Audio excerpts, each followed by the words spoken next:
हाँ, तो कल हमने क्या देखा था? हमने कल देखा था कि हमारी किडनी के फंक्शन कौन कौन से होते हैं। ठीक है, तो ये हो गए हमारी किडनी के फंक्शन। क्या क्या हो गए हमारी किडनी के फंक्शन। एंड कल हमने नेफ्रॉन के बारे में थोड़ा इंट्रोडक्शन देखा था कि नेफ्रॉन बेसिकली होता कैसे है और कौन सी सेल से बना हुआ है। हम कल का थोड़ा सा रिवाइज कर रहे हैं। ठीक है, तो ये है हमारी kidney bean shape.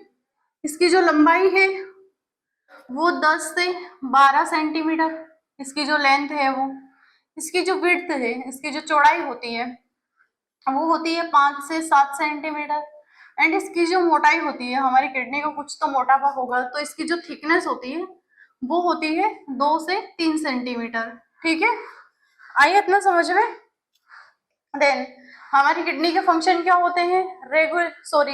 Nitrogenous waste को रिमूव कर दिए हमारे ब्लड में से।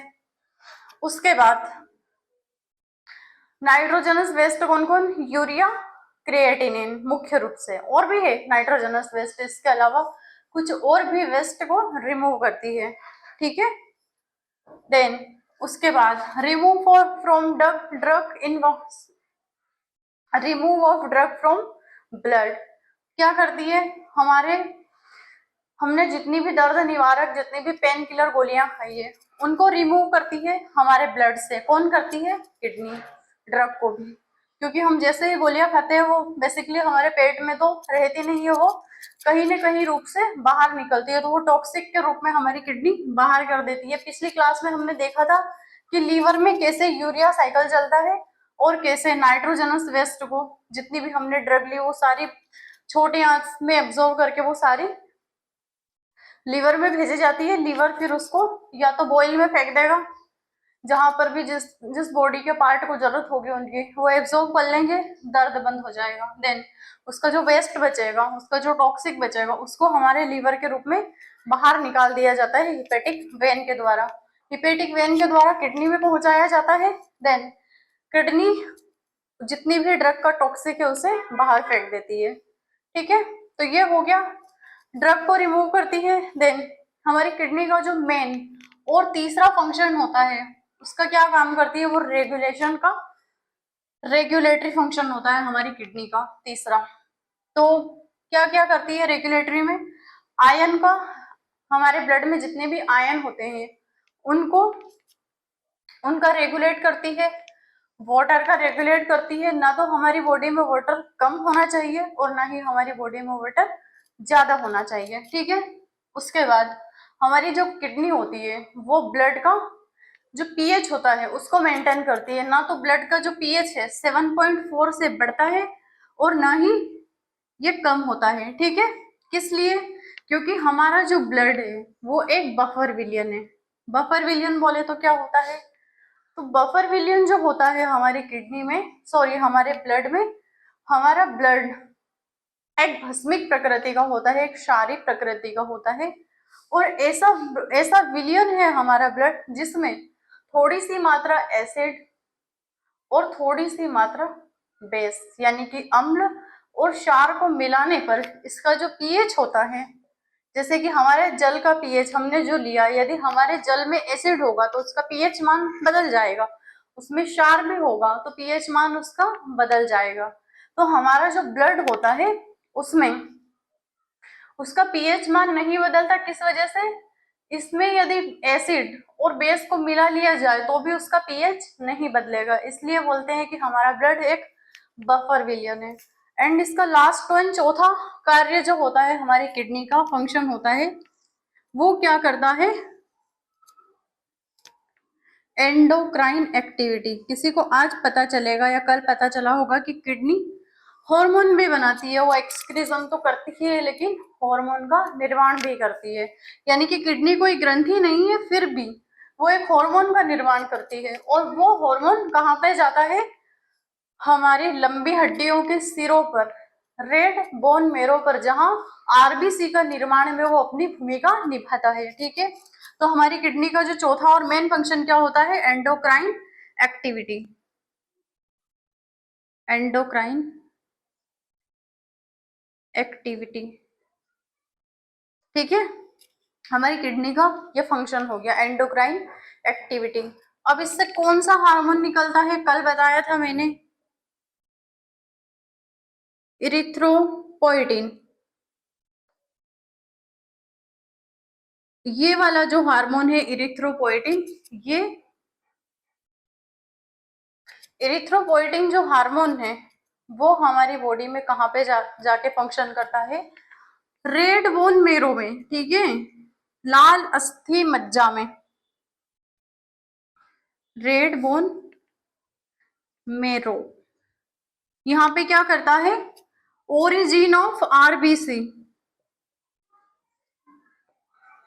ओरिजिन ऑफ आरबीसी, ठीक है। ओरिजिन ऑफ आरबीसी मतलब आरबीसी का निर्माण करता है।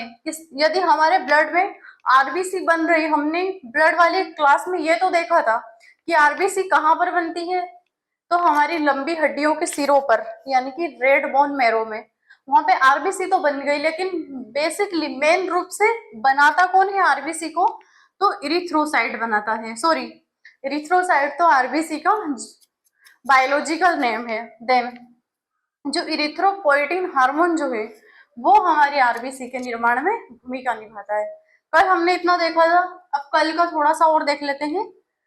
नेफ्रॉन, कि हमारी किडनी की जो यूनिट क्या होती है, तो वो नेफ्रॉन होती है। और नेफ्रॉन कहाँ मिलते हैं, ये जो मेडुलरी और रीनल पिरामिड होते हैं इनके अंदर मिलते हैं बड़ी मात्रा में, यानी कि एक किडनी में कितने नेफ्रॉन मिलते हैं, 10 लाख, ठीक है, 1 million nephron in each kidney.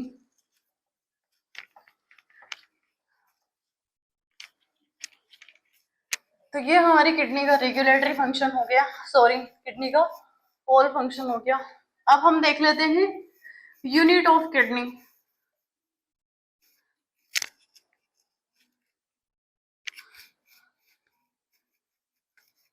Kidney की यूनिट क्या होती है, नेफ्रॉन।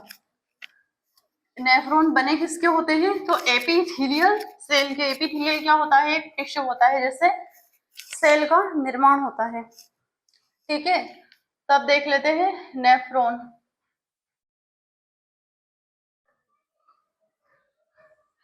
ये हो गया हमारा नेफ्रॉन। अब ये नेफ्रॉन क्या है, the unit and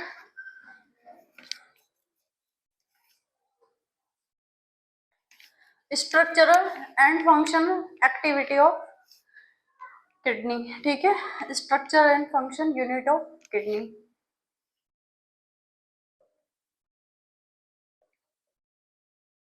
structural and functional, structural and functional unit of kidney.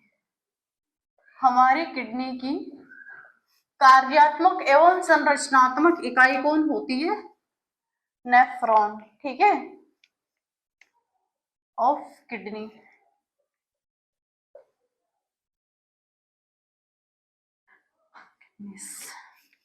यहाँ पे लिख लेना नेफ्रॉन इज अ,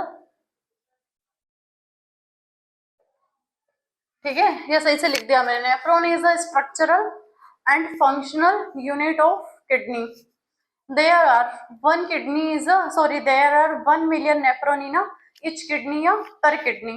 ये हमने कल देख लिया था कि हमारी किडनी में नेफ्रॉन कितने मिलते हैं, तो 10 लाख या 1 मिलियन नेफ्रॉन इन पर किडनी, ठीक है, या इच किडनी, कुछ भी बोल सकते हो। हर एक किडनी में 10 लाख नेफ्रॉन मिलते हैं, तो 2 किडनी में 20 लाख किडनीज। ये भी हमने कल देख लिया था। देन इसके बाद हमारा जो नेफ्रॉन होता है वो किस चीज का बना हुआ होता है, तो वो हमारा जो नेफ्रॉन है वो एपिथेलियल सेल का बना हुआ होता है, ठीक है।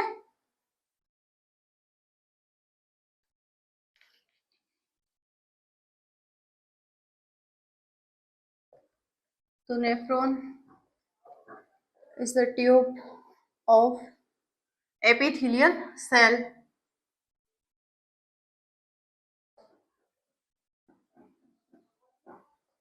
एपिथेलियल सेल, हमारा जो नेफ्रॉन होता है वो पूरा एपिथेलियल टिश्यू या सेल से बना हुआ होता है।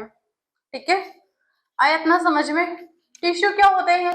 सेल से बने हुए, सेल का थोड़ा सा बड़ा भाग टिश्यू हो गया। और टिश्यू का सबसे बड़ा थोड़ा सा बड़ा भाग मसल्स हो गया। आया समझ में। तो हमारा जो पूरा शरीर है वो सेल से मिलकर बना हुआ होता है। तो हमारी जितने भी बॉडी ऑर्गन है वो सभी सेल और टिश्यू से मिलकर बने हुए हैं। इसी अब देख लेते हैं मेन नेफ्रॉन का थोड़ा सा स्ट्रक्चर। ठीक है, ये हमने कल का रिवाइज कर लिया। कल हमने देखा था कि नेफ्रॉन के दो पार्ट होते हैं।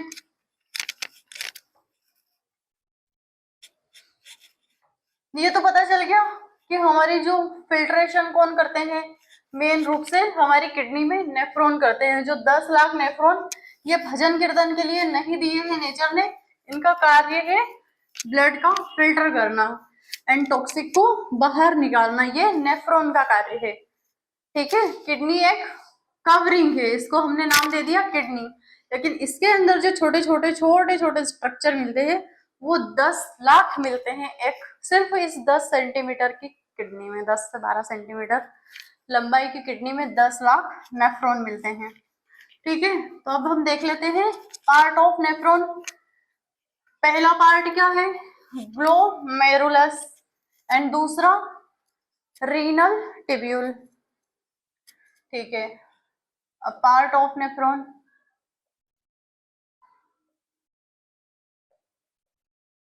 part of nephron।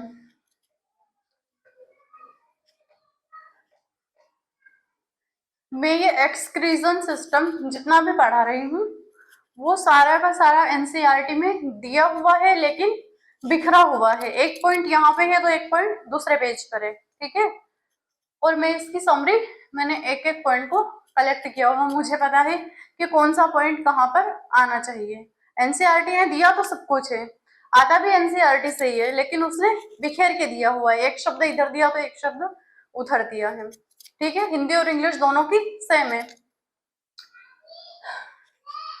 Part of nephron, तो पहला जो पार्ट होता है हमारे नेफ्रॉन का वो होता है ग्लोमेरुलस एंड दूसरा पार्ट होता है रीनल टिब्यूल। रीनल टिब्यूल, इसको रीनल टिब्यूल क्यों बोलते हैं? रीनल किडनी का नाम है, रीनल वैज्ञानिक ने इसकी खोज की थी। ठीक है, ट्यूब नली का नुमा स्ट्रक्चर। क्लियर?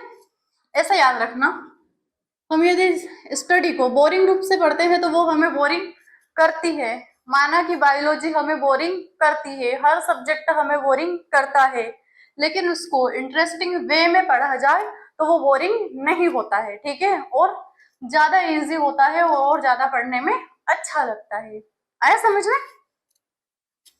ठीक है, तो ये हो गई रीनल टिब्यूल। अब देख लेते हैं कि नेफ्रॉन का स्ट्रक्चर कैसे होता है। तो पहले हम आ जाते हैं woman capsule, structure of nephron. ठीक है, अब इसका जो हमारे नेफ्रॉन का ये वाला जो पार्ट होता है कुछ इस तरीके का होता है। इसके आगे का भाग ये ऐसा इसलिए क्यों होता है? ये किसी ने डिजाइन बनाया है क्या? किसी साइंटिस्ट ने डिजाइन बनाया है क्या कि चलो इसको इस डिजाइन का बना देते हैं, बच्चों को आसानी होगी इसको देखने में, इसको देखने में सुंदर भी लगेगा तो बच्चे इसको बार बार देखेंगे। तो वो साइंटिस्ट ने देखने के लिए नहीं दिया है, हमें समझने के लिए दिया है कि आप भी समझो बेसिकली हमारी बॉडी में स्ट्रक्चर कैसे मिलते हैं और इसके फंक्शन क्या क्या होते हैं।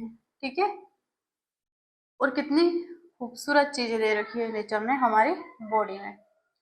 ठीक है, अब ये वाला जो स्ट्रक्चर है ये कप शेप स्ट्रक्चर होता है। इसको हम बोलते हैं वोमेन कैप्सूल। एक गुब्बारा फुला लो पिच का हुआ, मतलब उसमें फुल हवा ना भरते हुए थोड़ी सी हवा भर लो, ज्यादा भी नहीं और कम भी नहीं, मीडियम हवा, और उस गुब्बारे में एक पंच मार दो। जैसे कि ये गोल गुब्बारा है, इसमें मैंने थोड़ी ही हवा भरी है, न तो ज्यादा है और न ही कम है। इस गुब्बारे के अंदर मैंने ऐसे करके पंच मार दिया और पंच इतना मारा कि ये गुब्बारा जितना इसकी जो हवा है वो ऊपर की ऊपर रह गई और नीचे की नीचे धंस गई। तो ये वाला जो इसका स्ट्रक्चर है ये इस गुब्बारे का कुछ ऐसा हो गया बेचारा, नीचे की ओर धंस गया। ठीक है, तो ये जो स्ट्रक्चर है वो ऐसा स्ट्रक्चर है। ठीक है, ऐसा ये हो गया कप, कटोरी, कटोरी के शेप का है बेचारा, कप के शेप का है, क्या है, बोमन कैप्सूल। बोमन क्या है, साइंटिस्ट का नाम। ठीक है, अब ये कप शेप आकृति हो गई इसकी, तो वैज्ञानिकों ने इसको कप न बोलते हुए कैप्सूल बोल दिया। ठीक है, अब छोटा सा ही तो है, वो दिखता भी नहीं है, वो माइक्रोस्कोपिक है, हम समझने के लिए उसको इतना बड़ा कर दिया, वरना इतनी बड़ी तो हमारी किडनी भी नहीं है, हमारा बॉडी पार्ट भी नहीं है इतना बड़ा तो किडनी का। किसी की मान लो इतनी ही चौड़ी पीठ होगी तो एक किडनी इधर एक किडनी इधर, बेसिकली इतनी बड़ी बड़ी किडनी होती है। अब इतनी बड़ी किडनी में इतना बड़ा स्ट्रक्चर कोई बनाएगा तो क्या ही नाम देगा उसका, तो वो एक माइक्रोस्कोपिक है। लेकिन पाए कितने जाते हैं इस किडनी में, 10 लाख नेफ्रॉन। ठीक है, तब ये तो हो गया Bowman capsule.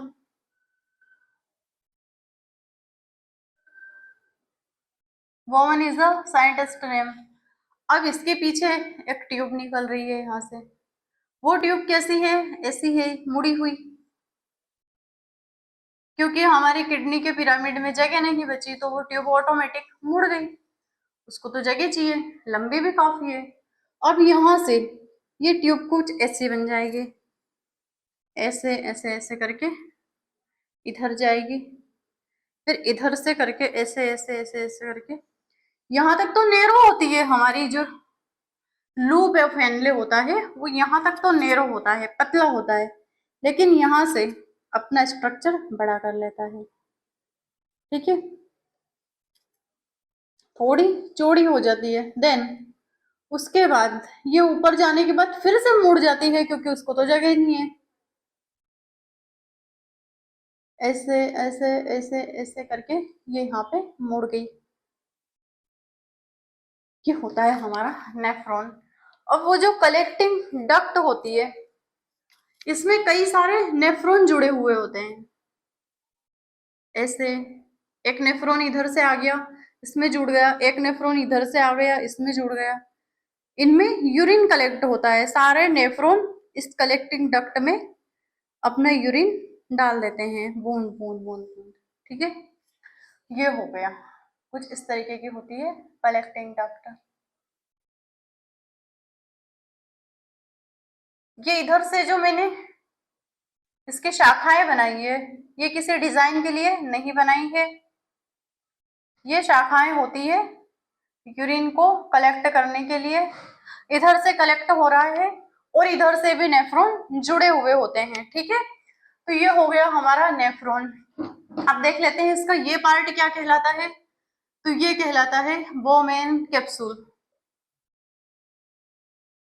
बोमेन, बोमेन is the scientist name. ठीक है, बोमेन कैप्सूल। ये है प्रोक्सिमल कॉन्वोल्यूटेड ट्यूब्यूल।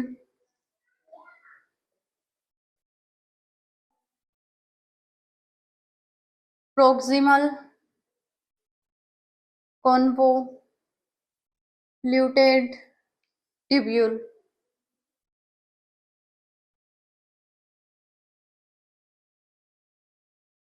ठीक है, आया समझ में, TCT। अब ये वाला जो भाग है हमारे नेफ्रॉन का,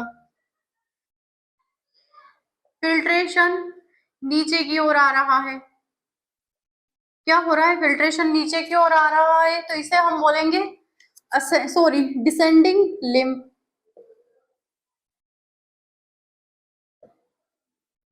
डिसेंडिंग लिम्फ। और ये वाला जो आ रहा है ये फिल्ट्रेशन ऊपर की ओर जा रहा है, कोई बढ़ता है तो उसे हम बोलेंगे कि इंक्रीज, कोई नीचे गिरता है तो उसे बोलेंगे डिक्रीज। जैसे बोलते हैं कि टेम्परेचर इंक्रीज हो रहा है गर्मी के दिनों में और ठंड के दिनों में टेम्परेचर डिक्रीज हो रहा है। ठीक है, तो ये हो गया डिसेंडिंग लिम्फ, सॉरी ये हो गया ऊपर जा रहा है ना, तो ये हो गया असेंडिंग लिम्ब। अब ये इसमें हेयर पिन स्ट्रक्चर बना रखा है, हेयर पिन जैसा, तो इसे हम बोलेंगे लूप ऑफ हेनले। इसे हम बेसिकली लूप बोलते हैं। हेनले इसलिए बोलते हैं, Henle is a scientist name, loop of Henle's. ठीक है, आई होप नीचे का दिखता होगा आपको। ये हो गया लूप ऑफ हेनले। अब इसको प्रोक्सिमल क्यों बोलते हैं? पास में है किसके? वोमन कैप्सूल के पास में है। कि कौन सी वाली? ये पूरी की पूरी यहां से यहां तक रीनल टिब्यूल ही है। रीनल टिब्यूल में क्या क्या आता है? Woman capsule, PCT, ascending limb, descending limb, loop of Henle, DCT. ठीक है, एंड कलेक्टिंग डक्ट। ये नेफ्रॉन का पार्ट नहीं माना जाता है, लेकिन इसे नेफ्रॉन, जब भी नेफ्रॉन का स्ट्रक्चर बनाते हैं तो इसे जरूर बनाना चाहिए, क्योंकि इसमें बहुत सारे ये जो खाली खाली स्पेस बच रहे हैं, इनमें नेफ्रॉन आके जुड़ जाते हैं अपना यूरिन इसमें कलेक्ट करने के लिए। ठीक है, अब ये हो गई डीसीटी, डिस्टल कॉन्वोल्यूटेड ट्यूब्यूल। पास में है, ये दूर है, इसलिए इसका नाम डीसीटी दे दिया। अब देख लेते हैं कि ये जो स्ट्रक्चर है ये कौन कौन से सेल के बने हुए हैं। ठीक है,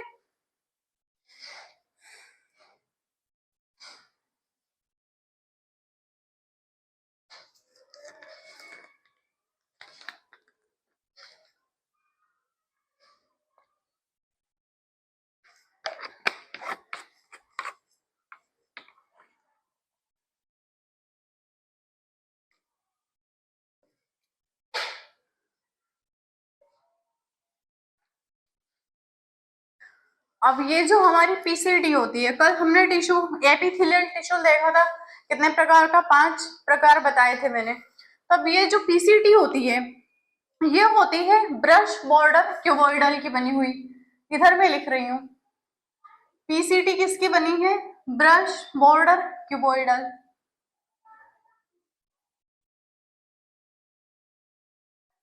ब्रश बॉर्डर क्यूबॉइडल।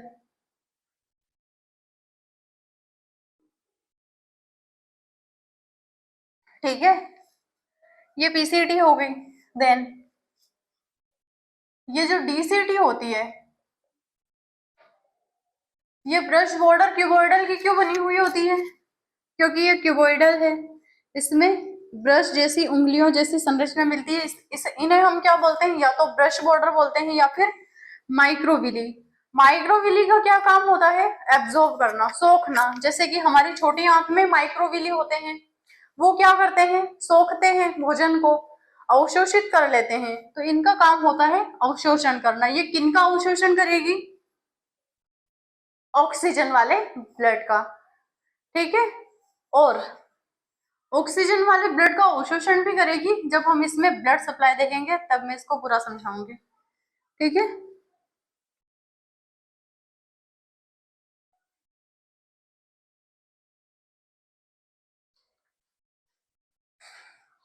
तो डीसीटी किसकी बनी हुई होती है? Simple cuboidal epithelium. इसमें सोखने को कुछ काम नहीं है। सिंपल क्यूबोइडल एपिथेलियल की, क्योंकि हमारा पूरा नेफ्रॉन ही एपिथेलियल सेल का बना है। एपिथेलियल सेल का बना है। ठीक है, तो ये डीसीटी किसके बनी है? सिंपल क्यूबोइडल एपिथेलियल की। देन इनका जो स्थान होता है किस किस का? इस रीनल ट्यूब्यूल में हमारे पूरे नेफ्रॉन का जो स्थान होता है, मेड्यूलरी पिरामिड या फिर रीनल पिरामिड।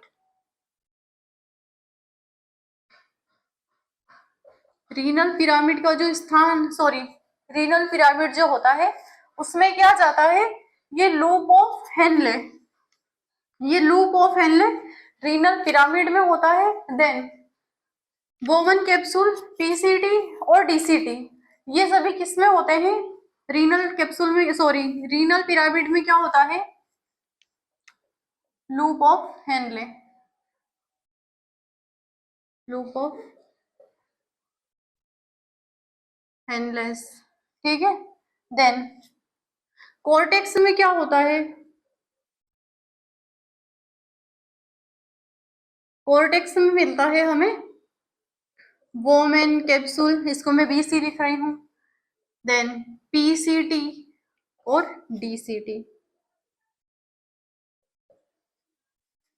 ठीक है।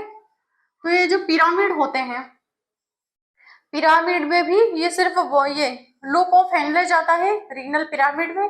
देन ये जो पूरा नेफ्रॉन का ये जो ऊपर का स्ट्रक्चर होता है वो पड़ा रहता है किसमें? कोर्टेक्स में। अभी मैं क्लियर कर देती हूँ। ये हमारी किडनी है और ये पिरामिड है, मान लो ये पिरामिड है। तो नेफ्रॉन, इसका ये बोमन कैप्सूल हो गया छोटा सा, ये पीसीटी हो गई, ये कैप्सूल हो गया, ये डीसीटी हो गई, ठीक है।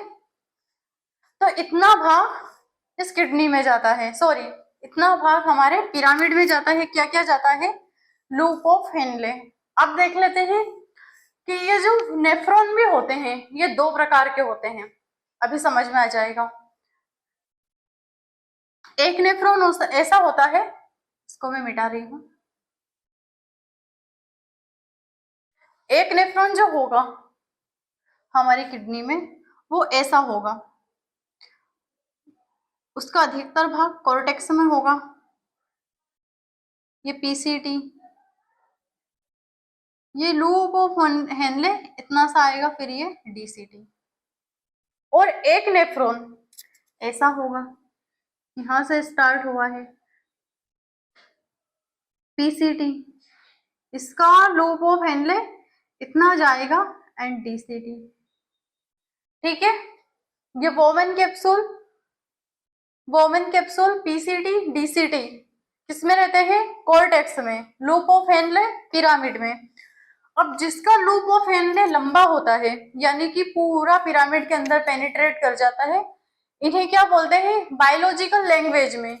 जो पास में होता है उसे क्या बोलते हैं? जक्स्टा। तो ये रीनल पिरामिड के पास में है नेफ्रॉन, तो इसे हम बोलेंगे जक्स्टा मेड्यूलरी नेफ्रॉन, ठीक है। जक्स्टा मेड्यूलरी नेफ्रॉन किसको बोलेंगे? जिसका loop of Henle renal pyramid में ज्यादा है। देन इसको क्या बोलते हैं? इसका अधिकतर जो भाग है वो कॉर्टेक्स के पास है, तो इसको बोलेंगे कॉर्टेक्स मेड्यूलरी पिरामिड, ठीक है, या फिर कॉर्टिकल नेफ्रॉन, सॉरी मैंने पिरामिड बोल दिया, कॉर्टिकल नेफ्रॉन। अब ये जो नेफ्रॉन होते हैं कॉर्टिकल, ये होते हैं 95%। ये वाले जो नेफ्रॉन होते हैं जिनका लूप ऑफ हेनले लंबा होता है, इन्हें ये कितने होते हैं? 85%, सॉरी ये होते हैं 85% और ये होते हैं 15%। आया समझ में? जिनका बोमन कैप्सूल, पीसीटी, डीसीटी और लूप ऑफ हेनले इतना सा, यदि रीनल पिरामिड से थोड़ा सा अंदर आएगा तो वो हो गया कॉर्टिकल नेफ्रॉन, ठीक है। यहाँ पे लिख लेना कि ये वाला जो नेफ्रॉन होता है वो होता है, क्योंकि वो कॉर्टेक्स में है और इसका कुछ भाग पिरामिड में आ गया, तो इसे हम बोलेंगे कॉर्टिकल नेफ्रॉन। देन इसका ये वाला जो भाग होता है, कुछ नेफ्रॉन ऐसे होते हैं जिनका जो लूप ऑफ हेनले होता है वो पूरा पिरामिड में चला जाता है, इसको हम बोलेंगे जक्स्टा। जक्स्टा बायोलॉजिकल लैंग्वेज में पास, जो पास होता है इसे जक्स्टा बोलते हैं। तो ये हो गया जक्स्टा मेड्यूलरी, मेड्यूला में है, मेड्यूला पिरामिड या फिर renal pyramid, juxta medullary nephron, ठीक है। आया समझ में कि जिसका लूप ऑफ हेनले इसके पास होगा, जितना जिसका लूप ऑफ हेनले लंबा होगा या पिरामिड के अंदर ज्यादा तक जाएगा, उसे हम बोलेंगे जक्स्टा मेड्यूलरी पिरामिड। एंड इनकी जो संख्या होती है वो 15% होती है। एंड जिसका लूप ऑफ हेनले कम होगा, यानी कि इस पिरामिड में कम जाएगा, और अधिकतर इसका जो भाग होगा वो कॉर्टेक्स में होगा, तो उसे हम बोलेंगे कॉर्टिकल नेफ्रॉन। इनकी जो संख्या होती है वो 85% होती है। लेकिन सबसे ज्यादा फिल्ट्रेशन या फिर यूरिन का कलेक्ट कौन करता है? Juxta medullary nephron. ठीक है, आया इतना समझ में? अब देख लेना कि नेफ्रॉन की जो पोजीशन होती है वो कहाँ पे होती है? DCT, PCT and collecting duct, वो कहाँ मिलती है? कहाँ पर मिलती है? कॉर्टेक्स में। एंड जो लूप ऑफ हेनले होता है वो कहाँ मिलता है? मेड्यूला या फिर मेड्यूलरी पिरामिड में। ठीक है, तो ये हो गया हमारा नेफ्रॉन की पोजीशन एंड हमारे नेफ्रॉन का स्ट्रक्चर और नेफ्रॉन के टाइप, कि नेफ्रॉन कितने प्रकार का होता है। ठीक है,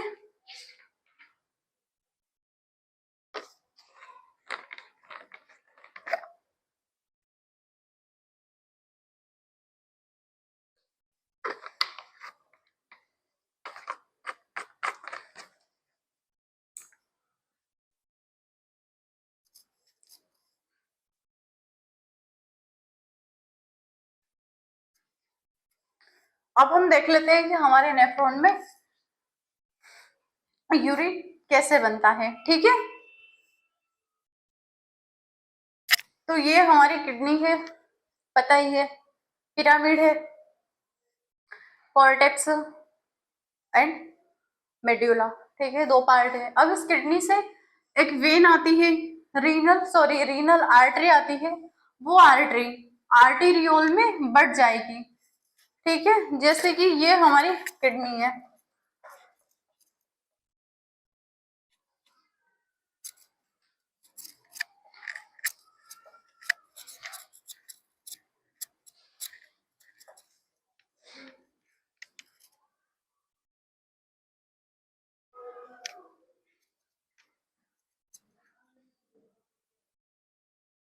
ये हमारी किडनी। अरे यार, ये किडनी परेशान करती है हमेशा। इसको मैं ऐसे नहीं बन रही।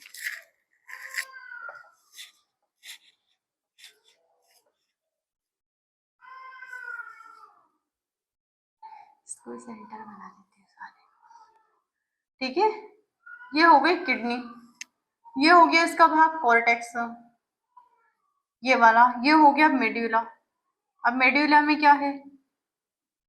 पिरामिड। इन पिरामिड में क्या होते हैं? नेफ्रॉन। पूरी किडनी की जो फैक्ट्री होती है वो क्या होती है? नेफ्रॉन। ठीक है, इसमें जो फिल्ट्रेशन की जो फैक्ट्री लगी हुई है वो कौन करते हैं? फिल्टर कौन करता है? तो नेफ्रॉन करते हैं। अब इधर से रीनल आर्टरी आ रही है ब्लड लेकर, इसमें यूरिया भी है एंड नाइट्रोजनस वेस्ट, ऑक्सीजन वाला ब्लड लेके आ रही है। यहाँ पे नेफ्रॉन है, बेचारा बैठा हुआ है।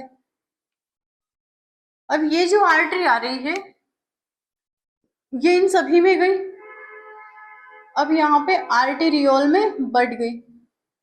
कितने भागों में बढ़ती है आर्टरी? आर्टेरियोल में कितने भागों में बढ़ती है? 10 लाख भागों में टूट जाती है, क्योंकि 10 लाख नेफ्रॉन होते हैं। अब मान लो यहाँ पे ये वाला कोई आर्टेरियोल है, ये आर्टरी का एक छोटा सा भाग है। अब यहाँ पे नेफ्रॉन है, ये बोमन कैप्सूल, ये पीसीटी, ये लूप ऑफ हेनले एंड ये डीसीटी। ठीक है, ये नेफ्रॉन हो गया हमारी किडनी में। अब इस किडनी ने, सॉरी, ये वाली जो आर्टरी है इसका स्ट्रक्चर में यहाँ पे बता देती हूँ जूम करके। ठीक है, तो ये कोई आर्टरी है, सॉरी आर्टेरियोल है, जो आर्टरी का एक छोटा सा भाग है। अब ये ब्लड लेके आई, इसने सारा ब्लड किसमें दे दिया? इस नेफ्रो, सॉरी इस बोमन कैप्सूल में। तब ये पूरी की पूरी आर्टरी तो जाएगी नहीं। ठीक है, ये जो आर्टेरियोल है जो ब्लड लेके आई है, ये क्या है? आर्टेरियोल। इसको हम नाम देंगे ए फ्रेंड आर्टेरियोल। ठीक है, इसको क्या बोलेंगे? ए फ्रेंड आर्टेरियोल। आर्टीरियोल। अब ये जो एफरेंट आर्टीरियोल है ये किस में टूटेगी अभी? ब्लड कैपिलरी में। तो ये कैपिलरी में टूट गई, वो छोटे छोटे पार्ट में टूट गई है। अब ये सारा ब्लड किधर लेके जाएगी? इधर, इस पूरे को भर देगी। ये कैपिलरी है पूरी टूट गई। ये आर्टीरियोल, क्योंकि एक आर्टरी हमारी जो होती है, एक किडनी में 10 लाख नेफ्रॉन होते हैं, तो एक आर्टरी 10 लाख पार्ट में डिवाइड हुई, और एक जो आर्टीरियोल, मतलब 10 लाख आर्टीरियोल बने एक आर्टरी के, और एक आर्टीरियोल जो है वो कैपिलरी में टूटा, मतलब ये मिलियन कैपिलरी है।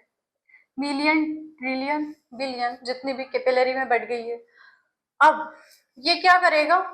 अपना सारा का सारा जो ब्लड होता है, कि ये कैपिलरी नेटवर्क जो है ये ब्लड लेके आई बड़ी मात्रा में, क्या देने के लिए?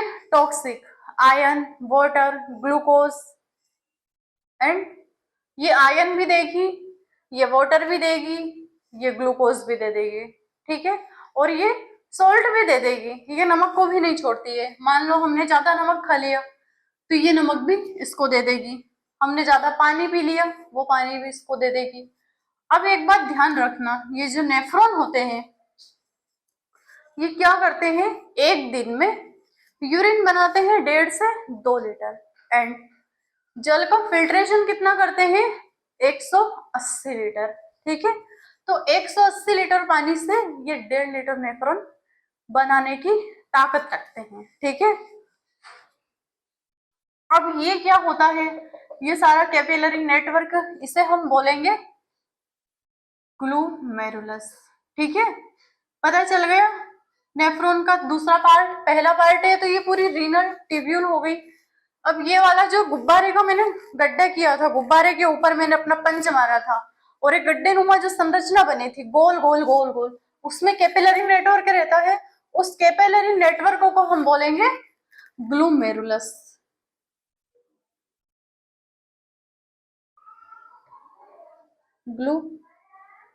ग्लूमेरुलस,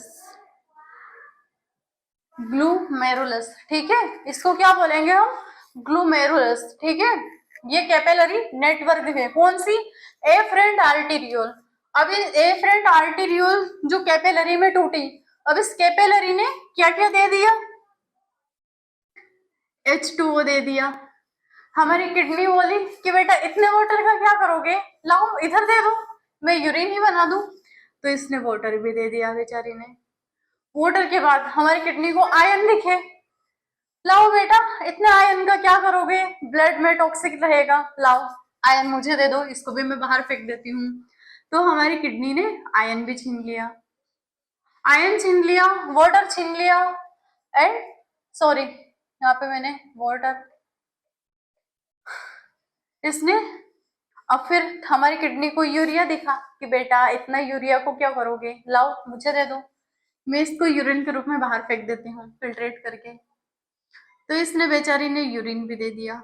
कैपिलरी तो ये छोटी छोटी हमें दिखती भी नहीं है, नेफ्रॉन भी नहीं दिखता है, तो कैपिलरी कहाँ से दिखेगी, ठीक है। तो इसने वाटर दे दिया, आयरन दे दिए, यूरिन दे दिया, एंड क्या देगी?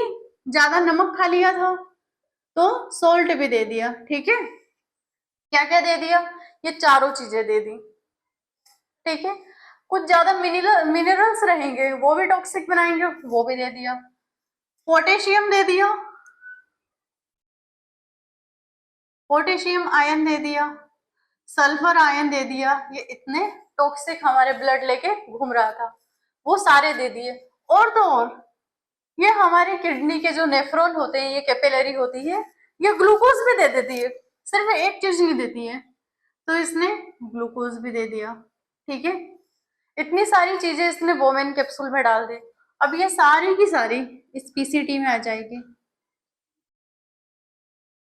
हम यूरिन का फॉर्मेशन कर रहे हैं, ठीक है, ये सारी की सारी पीसीटी में आ गई। और ये तो बड़ी खुश हो रही है मैंने सारा टॉक्सिक दे दिया। अब ये यहां से जाएगी, बाहर निकलेगी सारी कैपिलरी, तो हर एक कैपिलरी वेन बनाती है, लेकिन हमारी किडनी में जो ब्लड सप्लाई होता है, यूरिन फॉर्मेशन होता है, वो बड़ा यूनिक होता है। तो हमारी जो किडनी है, किडनी में जो आर्टरी आर्टेरियोल में टूटेगी, आर्टेरियोल फिर ब्लड कैपिलरी में टूटेगा, ब्लड कैपिलरी जो नेटवर्क होता है वो फिर वेन बनाती है। लेकिन सभी जो आर्टरी होती है, सॉरी सभी आर्टेरियोल ब्लड कैपिलरी तो बनते हैं, लेकिन सभी जो ब्लड कैपिलरी होती है वो वेन नहीं बन पाती है। कुछ जो कैपिलरी होती है, कुछ ब्लड कैपिलरी नेटवर्क होता है वो वापस से आर्टेरियोल बना लेता है। लेकिन अब इसने बोला कि अब हमने हमारा काम कर दिया, अब हमें आप वेन बना दो। लेकिन फिर टीचर ने बोला, इनकी टीचर ने बोला या फिर किडनी ने बोला कि अरे वो बहन, हम बिना ऑक्सीजन के अपना काम कैसे करेंगे, आप ऑक्सीजन तो हमें देती जाओ। तब बेचारी भूल गई थी ऑक्सीजन देना इस सेल को पूरे को। अब इसने फिर डिमांड करी कि हमें ऑक्सीजन भी दो। तो अब ये क्या करेगी, ये जो आर्टेरियोल है ये आई थी एफरेंट, अब यहां से जा रही है तो इसे हम बोलेंगे इफ्रेंट आर्टेरियोल, इफ्रेंट आर्टेरियोल। ठीक है, ये क्या हो गई, इफ्रेंट आर्टेरियोल, क्योंकि जा रही है, इसका मैं नाम ऊपर लिख देती हूँ। ये हो गई इफ्रेंट आर्टेरियोल। ये एफरेंट आर्टेरियोल ब्लड लेके आई, अब इसमें ऑक्सीजन तो ये देना भूल गई। अब इसको पछतावा हो रहा है कि अब क्या करूं, मुझे ऑक्सीजन तो देना है वरना ये कोई मुझे वेन नहीं बनाएगा, मैं CO2 कैसे ले जाऊंगी, ऐसे सोच रही बेचारी। तो अब ये टूटेगी किसमें, पेरा टिब्यूलरी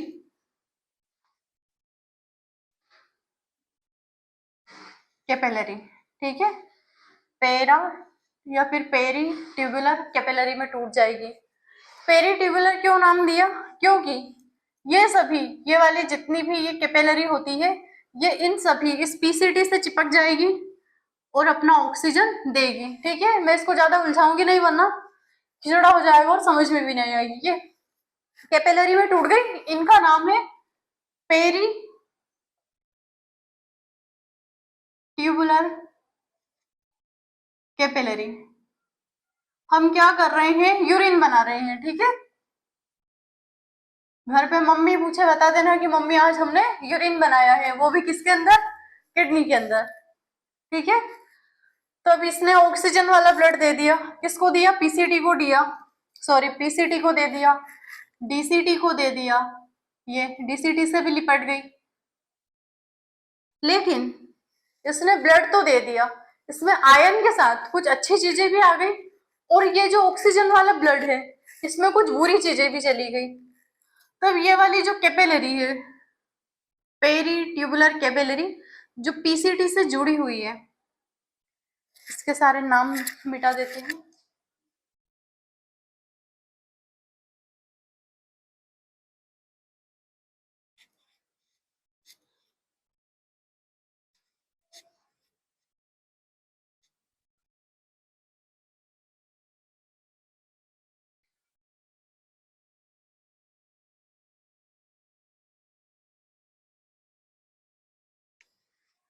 अब अच्छा समझ में आएगा। ठीक है, तो ये हो गई पीसीटी। अब ये यहाँ पर डबल से ई फ्रेंड आर्टेरियोल बन गई। अब ये जो ई फ्रेंड आर्टेरियोल होगी, ये क्या करेगी, जो ई फ्रेंड आर्टेरियोल है, अब इसको पछतावा तो हो रहा कि मैंने इनको ऑक्सीजन तो दी नहीं, अपना फंक्शन कैसे करेंगे, ये सोच रही बेचारी, ऑक्सीजन तब तक नहीं दूंगी तब तक ये मुझे वेन बनाएंगे नहीं, ऐसे ऐसे सोच रही। तो अब ये टूटेगी पेरी ट्यूबुलर कैपिलरी में, ये छोटी छोटी अपनी ब्रांचेस बना देंगी और सारे नेफ्रॉन के ऊपर लिपट जाएगी। जैसे कि इसका कुछ भाग इससे लिपट गया, पीसीटी से लिपट गया। ठीक है, ये कैपिलरी बहुत पतली होती है, इसका नाम हम लिख देते हैं peritubular, peritubular capillary.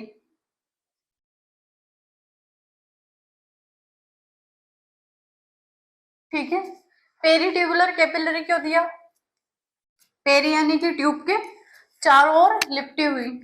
अब ये इधर से अपना कुछ भाग इधर भेजेगी, क्योंकि इसमें कुछ अच्छी चीजें भी भेज दी इसने, ना समझ है बेचारी।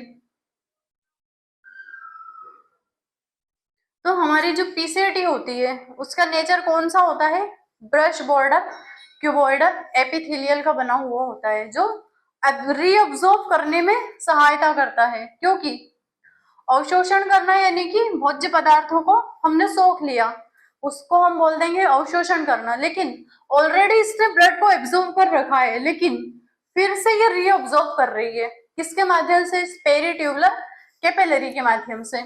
ठीक है, तो इसमें ग्लूकोज भी आ गया है, आयरन भी आ गए हैं जो हमारे ब्लड के लिए जरूरी है। अब ग्लूकोज तो देंगी नहीं वो हमारा शरीर, तो ये जो पीसीटी है अपना जितना भी ग्लूकोज है वो वापस इस पेरिट्यूबुलर कैपिलरी को दे देगी। लेकिन इधर से कुछ अच्छी चीजें भी गई हैं, सॉरी इधर तो कुछ अच्छी चीजें आ गई है बोमन कैप्सूल में, पीसीटी में। देन जब ये एफरेंट आर्टेरियोल बनी, सॉरी इफरेंट आर्टेरियोल बनी, इसमें कुछ अच्छी चीजें भी चली गई, सॉरी इसमें कुछ बुरी चीजें भी चली गई, और इस बोमन कैप्सूल में कुछ अच्छी चीजें भी आ गई। तो अच्छी चीजें इधर से चली जाएंगी वापस पेरिट्यूबुलर कैपिलरी में। देन इसमें जो बुरी चीजें हैं इस कैपिलरी में, वो बुरी चीजें वापस इसमें आ जाएगी। ठीक है, पता चल रहा है, इधर से अच्छी चीजें जा रही है और इधर से बुरी चीजें इस पीसीटी में आ रही है, टॉक्सिक आ रहा है। ठीक है, अब ये टॉक्सिक, सॉरी अब ये वाली जो पेरिट्यूबुलर कैपिलरी होती है, अब देख लेते हैं फिर से, एक ये नेफ्रॉन हो गया और एक ये नेफ्रॉन बना लेते हैं।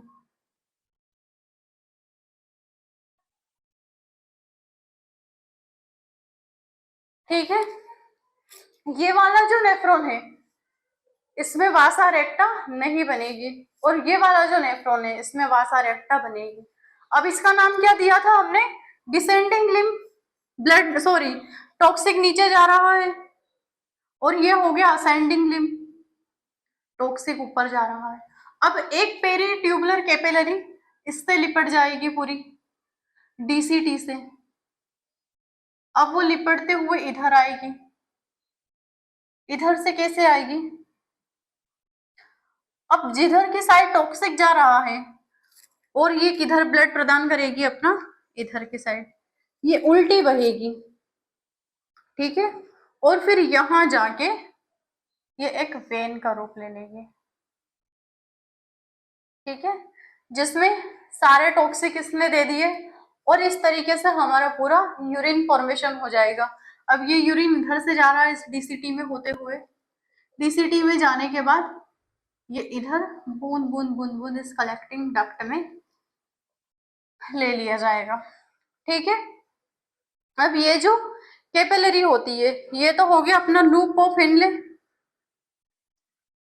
अब जिधर ब्लड सॉरी टॉक्सिक ऊपर जा रहा है तो इसमें ब्लड नीचे की ओर आएगा,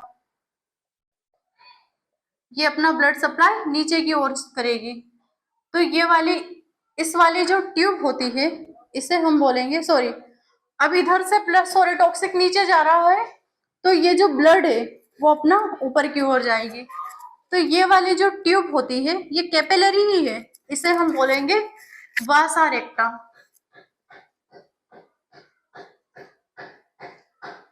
वासा रेक्टा।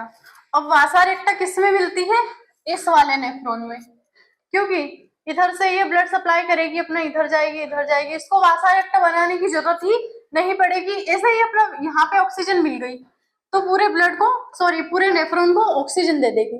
लेकिन ये अगर यहाँ पे इसने अपना ऑक्सीजन दे दिया इससे लिपट कर, इससे यदि वो इतनी ही लिपटे तो इसके यहाँ तक ही ऑक्सीजन जाएगी। तो ये वाले जो नेफ्रॉन होते हैं जक्स्टामेडुलरी नेफ्रॉन होते हैं, उनमें क्या मिलती है, वासा रेक्टा, जो ऐसे ब्लड या ऑक्सीजन प्रदान करती है। ठीक है,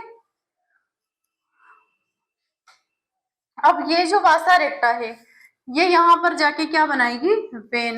अब ये वेन बन गई और बड़ी मात्रा में CO2 वाला ब्लड लेके हार्ट के पास चली गई, और इधर से ये जो यूरिन गया वो इधर आया पहले इस लिम्ब में, डिसेंडिंग लिम्ब, फिर loop of Henle.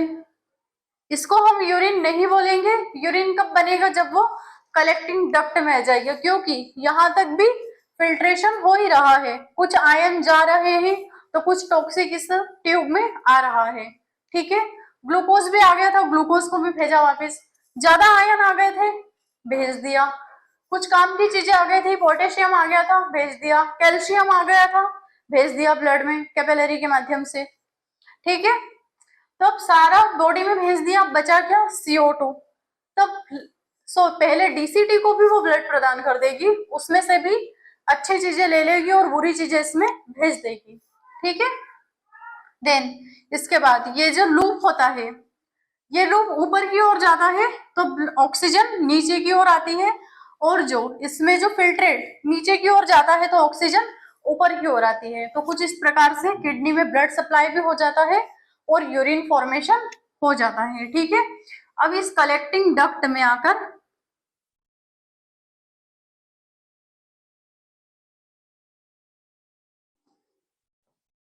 Collecting duct में आकर यूरिन बन जाता है, और वो यूरिन कलेक्टिंग डक्ट में से फिर कैलिक्स में जाता है, माइनर कैलिक्स, फिर मेजर कैलिक्स, मेजर कैलिक्स के बाद renal pelvis, and renal pelvis के बाद कहाँ बच जाता है, यूरेटर, यूरेटर के बाद यूरिनरी ब्लेडर एंड यूरेथ्रा। ठीक है, आया इतना समझ में। तो कुछ इस प्रकार से हमारी किडनी में या फिर हमारे नेफ्रॉन में यूरिन फॉर्मेशन होता है। वासा रेक्टा किसमें मिलता है, जिसका लूप ऑफ हेनले लंबा होगा।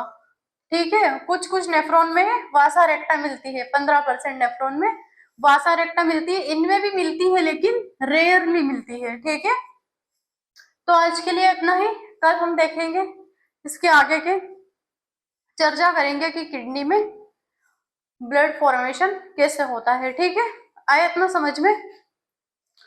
क्लास को देखते रहिएगा, रिवीजन करते रहिएगा। Bye, good day.